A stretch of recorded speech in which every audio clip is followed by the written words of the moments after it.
Hey guys, स्वागत है आप सभी का इस न्यू वीडियो में। आज हम टीवीएस रॉनिन का ओनरशिप रिव्यू करने वाले हैं। तो इसके ओनर आज हमारे साथ है, तो हम ओनर से पूछेंगे क्यों उन्होंने ये बाइक प्रीफर की, क्या क्या ऑप्शन उन्होंने देखे, क्या उनकी नीड थी और कैसा इसका एक्सपीरियंस रहा है। तो ओनर को हम फ्रेम में बुला लेते हैं। So I'll hold back, and you should know that what's never good just have regrets. So I'll go back, oh, but it got me to forget the time I lost, no regrets. Moonshine back again.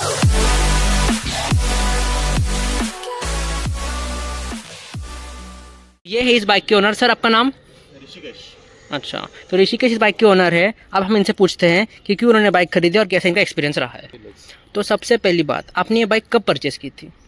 ये bike मैंने 2020 में ली थी, सो अभी Covid के बाद ही ली थी मैंने। उस टाइम ये नई नई लॉन्च हुई थी, तभी ली थी आपने? नई मीन्स 1 ईयर हुआ था उसको लॉन्च हो गया। अच्छा, तो तब मैंने परचेस की थी। और कितने की पड़ी आपको ये बाइक? जैसे ये टॉप मॉडल नहीं है इसका। यस, मैंने बेस वेरिएंट लिया क्योंकि टॉप मॉडल में उसका ब्लूटूथ एंड ऑल कनेक्टिविटी थी, जो हाँ, कि मुझे और डिस्प्ले भी आपको स्क्रीन वाली मिलती थी। तो मुझे ज़्यादा वो यूज़फुल नहीं लगी, तो मैंने इसलिए ये प्रेफर की। और इसका बेस वेरिएंट गया मुझे 1.82 ऑन रोड गया था। और क्योंकि इसमें बहुत सारे फैंसी कलर्स भी आते हैं, तो आपने ब्लैक ही क्यों चूज़ किया? एक्चुअली ब्लैक मेरा पर्सनली फेवरेट है, और जो फैंसी कलर्स है वो मल्टी कलर में आ रहे थे, और इसमें मुझे फुल्ली ब्लैक जो लुक था वो मुझे ज़्यादा अच्छा लगा था, इसलिए मैंने लुक वाइज ब्लैक प्रेफर किया। तो जब आप ये बाइक खरीद रहे थे तो कौन से बाइक आपने देखे इसके कंपटीशन के अंदर? इसके कंपटीशन के अंदर तो मैंने मेनली हंटर देखा था। तो मोस्ट और एक मिनट, आप अपना टोटल बजट कितना लेके चल रहे थे इसके लिए? मैं अराउंड 2 लाख का बजट था मेरा, अराउंड अच्छा। 250, बट ये मुझे उससे भी लो बजट में आ रही थी, तो मैंने इसे प्रेफर किया। अच्छा, तो मतलब आपने कौन से बाइक देखे थे? इसमें मोस्टली मैंने कंपेयर तो हंटर के साथ ही किया था। अच्छा। तो मैंने उसके थ्रू हंटर मुझे ज़्यादा यूज़फुल नहीं लगी, तो इसलिए मैंने इसे प्रेफर किया। मतलब आपको ऐसी कौन सी दिक्कत लगी हंटर के साथ? हंटर के साथ मोस्टली तो वो ज़रा छोटी लगे मुझे इसके कंपैरेटिव, और लुक वाइज मुझे ये बेटर लगे हंटर से। अच्छा, मतलब आपने सिर्फ हंटर देखी थी या कोई और दूसरी बाइक देखी आपने? जैसे अभी जब आपने ली थी तब बहुत सारे बाइक इस सेगमेंट के अंदर आ चुके हैं, जो ये रेट्रो क्रूजर स्टाइल बाइक होती है, तो आपने बस हंटर को ही देखा था? एक्चुअली मैं क्रूज़र के थ्रू रह जा रहा था मोस्टली। मैं अपाचे एंड ऑल वो बाइक्स भी देख रहा था। मतलब आपको एक कम्यूटर और एक स्पोर्टी लुकिंग बाइक चाहिए थी? राइट। सो मैंने मैंने बाइक देखी थी, लाइक क्रूज़र भी और डेली यूज़ को जो मीन्स आराम से जिसको चला सकते हैं। मतलब आप बाइक डेली यूज़ करते हो? या डेली यूज़ करता हूँ। अच्छा। स्टोरी ये थी कि मुझे सबसे पहले मैं गया था अपाची लेने के लिए। मुझे अच्छा। ये क्रूज़र बाइक और बाकी ज़्यादा पता नहीं था, तो अपाची लेने के लिए गया था। और लेकिन सबसे पहली बात, आप टीवीएस के शोरूम पे गए ही क्यों थे? मतलब आपको अगर कम्यूटर लेते सबसे पहले लोग होंडा या हीरो पे जाते हैं, टीवीएस पे कैसे क्या गए आप? मैं टीवीएस में इसलिए गया था क्योंकि मुझे परचेस करनी थी अपाचे, और फाइनल भी हुआ था कि अपाचे लेनी है। तो अपाचे आरटीआर के थ्रू में जाने वाला था, लेकिन मैंने अपाचे की टेस्ट ड्राइव ली थी वहाँ पे, और हुआ ये था कि अपाचे तब अवेलेबल नहीं थी। कोई और कस्टमर वो राउंड लेने के लिए गया था, और दूसरा कस्टमर ने ये गाड़ी निकाली थी, तो वो भी राउंड लेना था। तो उन्होंने मुझे प्रेफर किया कि ये एक बार चला के देखो। तो मैंने ये एक बार चला के देखी, मुझे काफ़ी अच्छी लगी, और मुझे लगा काफ़ी कॉस्टली बाइक होगी ये, लाइक 300 सीसी की लगी, और कॉस्टिंग भी उसका मुझे 2.5 लाख तो लगा ही। और अपाचे जैसे कि 1,60,000 तक जा रही थी। आप कौन सा इंजन देख रहे थे उसके अंदर? इंजन का तो ज़्यादा नहीं ले, मोस्टली मैं क्योंकि उसमें 160 और 200 आता है। आप कौन सा देख रहे थे? 160 देख रहा था मैं। अच्छा। तो उसके बाद हुआ ये था कि मैंने पहले तो मुझे ये बाइक चलाने को दी, मैं ऐसे ही टाइम पास के लिए ये इस पे राउंड मारा, मुझे ये काफ़ी अच्छी लगी, तो मैंने ये पार्क कर दी। लेकिन उसके बाद मैंने अपाचे चलाई, तो मुझे ये चलने के बाद अपाचे में काफ़ी अलग ही फीलिंग आया, क्योंकि मतलब आपको एकदम से नॉर्मल से बाइक लगने लगी वो? नॉर्मल नहीं, लेकिन उसका सीटिंग पोस्चर था, आपको पूरा झुक के बैठना पड़ रहा था। उसकी टंकी काफ़ी बड़ी है, तो आपके हाथ पूरे ऐसे अलग से रखने पड़ रहे थे। तो मुझे उस कंपेरेटिव ये काफ़ी अच्छी लगी थी, लेकिन तब मुझे लगा कि ये कॉस्टली होगी, इसलिए मैंने ज़्यादा ये बाइक का सोचा नहीं। लेकिन बाद में मैंने जब बिलिंग वगैरह मोस्टली तो मैंने सारे बिलिंग्स अपाची के थे। मैंने हाँ। जैसे कि 1.5 लाख तक अपाची का ही पेमेंट किया था। हाँ। एंड में जो इसकी पेमेंट थी तब मैंने लास्ट बिल बचा था, तो मैंने तब सोचा कि एडवांस तो पूरा अपाची का ही दिया था, लेकिन जब खरीदनी थी तब मैंने मुझे दिमाग में यही बाइक बैठी थी, तो मैंने ये ले ली थी। तो कितने टाइम के अंदर मिल गया? वो वेटिंग कुछ थी इस बाइक के ऊपर? वेटिंग थी काफ़ी शोरूम्स में, सभी शोरूम्स में अवेलेबल नहीं थी, तो वो मुझे दिक्कत हुई है बाइक लेने के टाइम पे। तो अभी जैसे कि आपने हंटर से कंपेयर किया, उसके अंदर 350 सीसी का इंजन मिलता है, ये आपका 225 सीसी है। Yes, तो पावर में आपको कोई कमी फील होती है? नहीं, पावर उसका हाई पावर ही रखता है। जब आप उसको चलाओगे तो एक अलग सा फील आता है, एंड पावर उसकी ज़्यादा ही लगती है। लाइक उसका फील होता ही नहीं कि ये 225 सीसी है, मोर देन 300 सीसी लगती है जब आप उसको रियल में चलाओगे और ऑन करोगे। अच्छा, तो अब जैसे आपने इंजन छोटा है, आपने कहा परफॉर्मेंस में आपको कोई दिक्कत नहीं होती है, तो फ्यूल एफिशिएंसी क्या देती है गाड़ी? एवरेज कितना देती है आपको? एवरेज इसका 35 to 40 जाता है, ऐसे देखा जाए तो आप डिपेंड करता है ट्रैफिक में चलाते हो या लाइक हाईवे पे। तो थोड़ी सी हम कॉस्ट ऑफ ओनरशिप की बात करते हैं। तो सबसे पहले बात, आपने बाइक कितनी किलोमीटर चला दी है? किलोमीटर्स तो नहीं, किलोमीटर्स मोजो दे ना कितनी है। आपने 12,630 किलोमीटर चलाया है इसको। तो जैसे कि आपने ऑलमोस्ट 12,500 किलोमीटर को चला दिया है, तो आपकी सर्विस कॉस्ट कितनी आती है और क्या क्या पार्ट्स आपने चेंज किया अभी तक इसके अंदर? अभी तक तो इसका सिर्फ लाइक मडगार्ड का मैंने पार्ट चेंज किया था, क्योंकि वो ब्रेक हुआ था, एक पत्थर गया था उसमें, तो वो ब्रेक हुआ था। अच्छा। और बाकी तो सर्विस कॉस्ट उसकी लाइक सर्विसिंग में कर रहा हूँ अभी, अराउंड 6 सर्विसिंग की है उसकी, सो 6 मंथ में हुआ है सर्विसिंग उसका। लेकिन ज़्यादा सर्विस कॉस्ट नहीं आता, लाइक उसका ऑयल चेंज करते हो या कुछ, वही अराउंड बोल रहे थे। हाँ, जैसे ऑयल चेंजिंग और वही करना पड़ता है, तो अराउंड मंथली तो पर सर्विसिंग आपका चार्ज जाता है लाइक अराउंड 1,500 से 2,000 तक उसका कॉस्ट जाता है। तो आप सर्विस कितने टाइम में कराते हो? 6 मंथ में कराता हूँ मैं, एवरी 6 मंथ। अच्छा, जैसे कि हंटर का एक और रीज़न मेरे को लग रहा है कि उसका एग्जॉस्ट भी काफ़ी यहाँ पे साइलेंट हो चुका है रॉयल एनफील्ड के हिसाब से। Yes, और तो इसका एग्जॉस्ट का जो है वो पीछे का टिप है वो भी बहुत बड़ा है, तो आपको एग्जॉस्ट आवाज़ कैसा लगता है इसका? या इसका तो मैं अभी सुनाई देता हूँ, आपको भी फील होगा ही उसका। हाँ,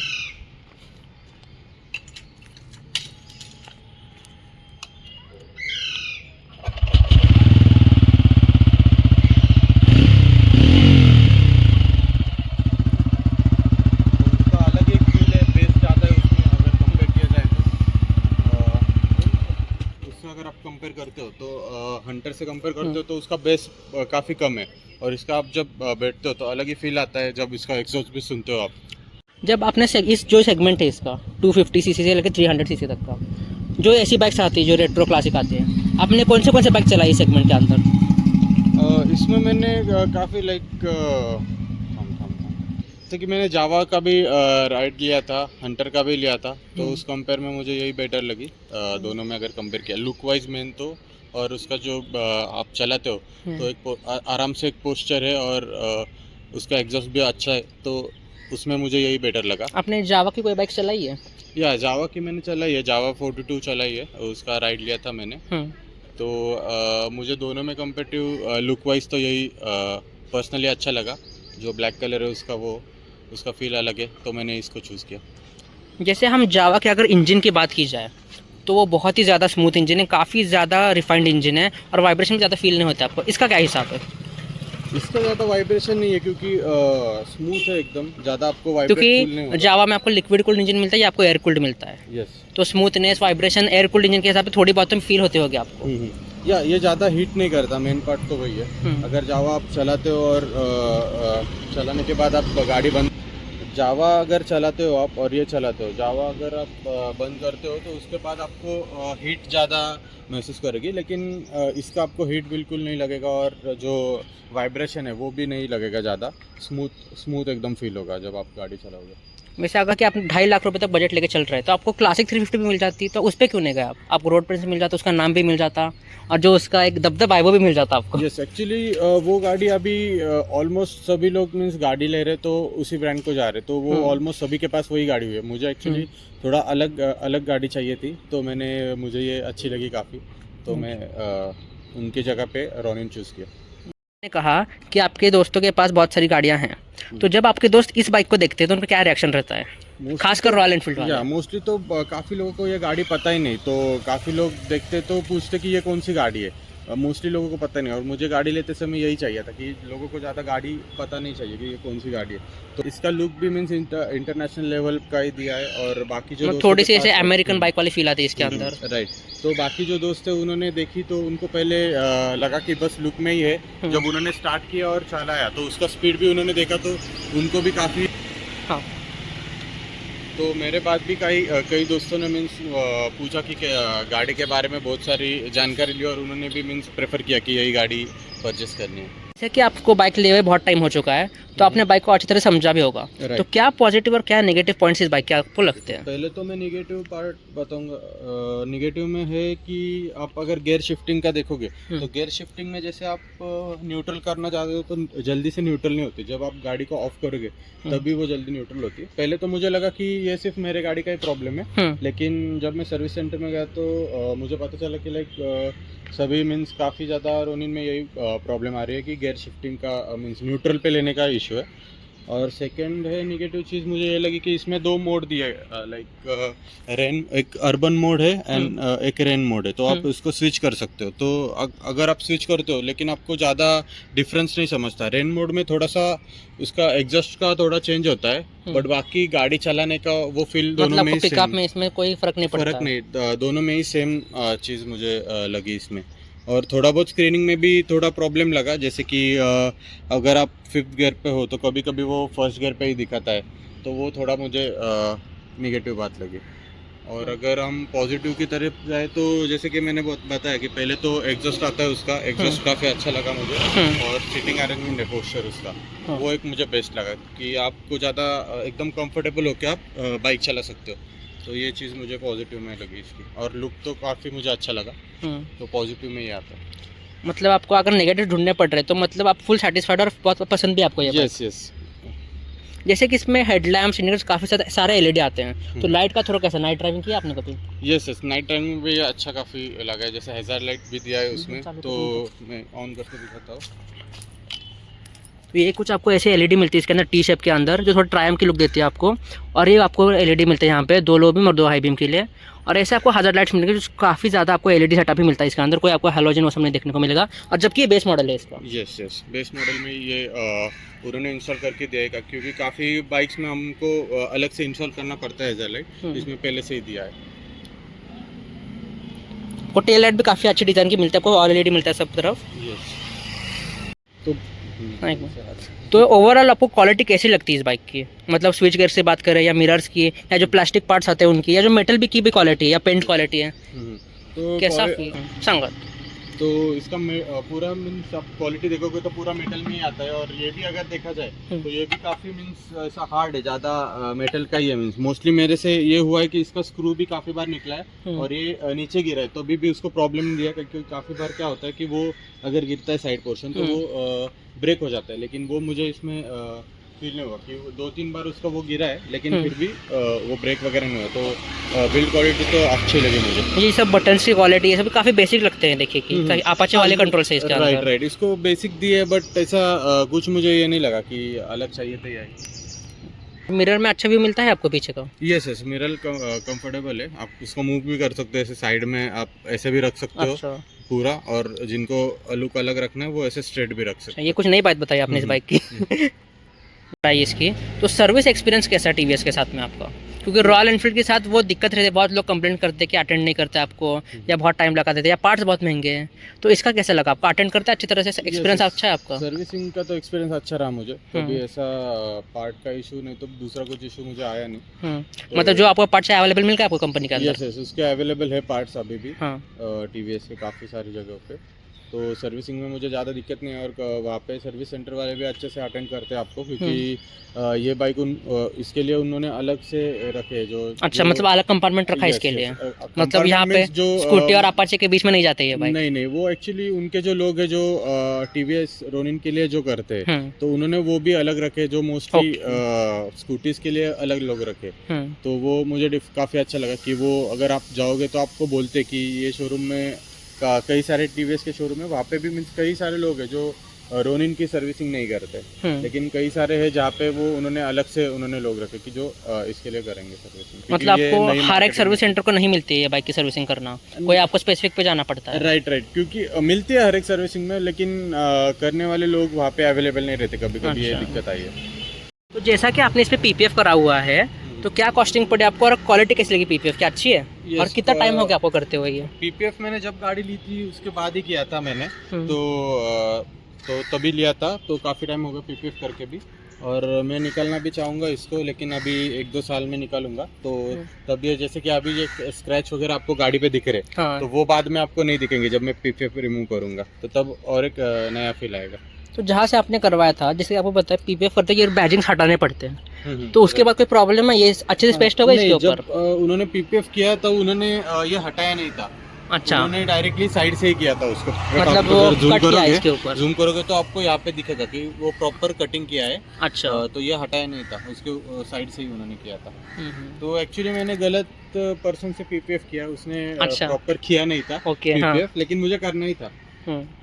तो यहाँ से भी जैसे ये निकल रहा है, तो ये पीपीएफ ही निकल रहा है क्या? हाँ, वो पीपीएफ का उन्होंने क्या किया, वही मुझे चीज पसंद नहीं आई। उन्होंने प्रॉपर पीपीएफ किया, और ये जो आपको दिख रहा है, ये जो निकल रहा है साइड कॉर्नर, ये निकाल भी सकते हैं आप, ऐसे कुछ दिक्कत नहीं, लेकिन इसके लिए वो आपको एक ये देते हैं कि वापस आपको इसके लिए जाना पड़ता है, कुछ 1 हफ्ते का टाइम देते हैं वो। करेक्ट। तो मैं गया भी था, तो उन्होंने निकालने के बाद सेम चीज लगवाई यहाँ पे, तो वो भी फिर से निकलने लग गई, तो वो एक मुझे दिक्कत लगी, लेकिन वो पीपीएफ साइड से थी। तो मैं बाद में भी निकाल सकता हूँ, ये 1.5 ईयर के बाद अभी प्लानिंग है मेरा निकालने। तो मेटल पे जैसे आपने पीपीएफ करा है, प्लास्टिक पे कुछ अपने किया है ऐसे पॉलिश या कोई कोटिंग कुछ लगाया नहीं आपने? जो मेटल पार्ट दिख रहा है, जैसे कि वहाँ पे ही मैंने सिर्फ पीपीएफ लगाया, क्योंकि स्क्रैचेस मोस्टली वहाँ पे ही आते हैं, वो पार्ट बदलने में कॉस्टली भी जाता है। और ये जो अलॉय व्हील्स ये डुअल टोन है, तो ये जो सिल्वर फिनिश है, इस पे कुछ दिक्कत नहीं आता, कलर उड़ना है सब ऐसा कुछ नहीं होता? कलर का तो दिक्कत नहीं आता, आप अगर क्लीन करोगे गाड़ी तो उसका ओरिजिनलपन दिखेगा आपको। आपने इतने सारे एक्सपीरियंस शेयर कर दिया आपने, सर्विस कॉस्ट का ये सब, तो कोई रिग्रेट फील होता है आपको इस बाइक को लेने के बाद? नहीं, रिग्रेट फील तो आज तक नहीं हुआ मुझे।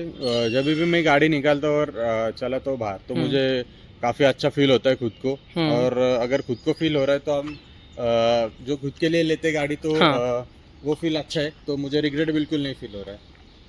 तो एक ज़रूरी सवाल आपसे, जैसा कि आपने 2.5 लाख रुपए खर्च किए इसके ऊपर, अभी अगर नई प्राइस की हम बात करेंगे, तो आपने इस बाइक को काफ़ी अच्छा चला भी चुका है, और मार्केट में काफ़ी ज़्यादा कंपटीशन है इस सेगमेंट के अंदर, तो किस टाइप के कस्टमर को आप ये पर्टिकुलर बाइक रिकमेंड करते हो? तो जिनको डेली यूज़ के लिए भी चाहिए, लाइक ऑफिस यूज़ के लिए नहीं तो डेली यूज़ के लिए, वो भी काफ़ी इसको रिकमेंड कर सकते हैं, क्योंकि इसका सीटिंग जो है, जो बाइक चला रहा है वो कंफर्टेबल सीट करता है, क्योंकि जो ऑफिस वाले हैं वो मोस्टली दिन भर बैठ के ही रखते हैं और उनको बैक की प्रॉब्लम ज़्यादा रहती है, तो मोस्टली उनको भी प्रेफर करूँगा। और सेकेंड पार्ट है जो फैमिली के लिए भी ये बाइक है, क्योंकि इसका जो सीटिंग एरिया है एकदम स्ट्रेट है, ज़्यादा हाई नहीं है, जो पीछे वाला है जो वो भी एकदम आराम से बैठ सकता है। तो मतलब पिलियन के साथ ट्रैवल किया है आपने? यस, तो दोनों को भी मैं प्रेफर करूंगा ये। तो जैसे पिलियन कंफर्ट कैसा है, सस्पेंशन पीछे का कैसा है, या स्मूथनेस गाड़ी की कैसी है? यहाँ पर भी काफ़ी बाइक्स में वाइब्रेशन फील होता है, इसमें कुछ फील होता है वैसे? इसमें ज़्यादा फील नहीं होता, इसका थोड़ा सीट आपको लगेगा थोड़ा हिल रहा है, बट आप अगर एक बार बैठ जाओगे कंफर्टेबल तो आपको वो फील नहीं आएगा। और रियर सस्पेंशन कंफर्ट भी अच्छा है? यस, उसका कंफर्टेबल। तो रियर सस्पेंशन कंफर्ट कैसा लगा आपको? आप कभी पीछे बैठे हो किसी के साथ? हाँ, काफ़ी बार, मतलब कभी कभी फ्रेंड्स चलाते हैं तो मैं पीछे बैठता हूँ, तो मीन्स जब आप पीछे बैठते हो तो तभी भी अच्छा ही फील आता है, ज़्यादा आपको एकदम हाई ऐसा बैठे हो ऐसा लगता नहीं। इस बाइक से पूरी तरह से सेटिस्फाइड है, आपको कोई दिक्कत नहीं लगती इस बाइक के अंदर, और आप दूसरों को रेकमेंड जरूर करोगे इस बाइक को? Yes, definitely. मतलब अभी आपको 2-3 साल हो गए इस बाइक को लेने के बाद, अगर आपको आज भी 2.5 लाख रुपए दे दें तो आप इसको प्रीफर करोगे? यस, मैं एक्चुअली अगर मैं नई बाइक भी सोचता हूँ तो मुझे मैं इसको ही प्रेफर करूँगा अगर लेना चाहता। तो कितने साल और रखने का प्लान है आपको इसका? अभी तो देखेंगे, ऐसा कुछ सोचा नहीं, लेकिन लॉन्ग नहीं मतलब फिर भी कोई नई बाइक देख लिया, उस पर दिल आ गया तो ऐसा कुछ? मोस्टली तो लॉन्ग टर्म है, लेकिन मैं बेचना तो नहीं चाहूँगा उसको, अगर नहीं भी ली तो मैं ये ज़रूर रखूँगा मेरे पास। बहुत बहुत शुक्रिया गाइस आपका इस वीडियो को देखने के लिए। वीडियो को लाइक करना, आप चैनल पर नए हो तो सब्सक्राइब करना, अपने फ्रेंड्स और फैमिली के साथ शेयर करना इस वीडियो को। Thank you so much for watching, bye bye.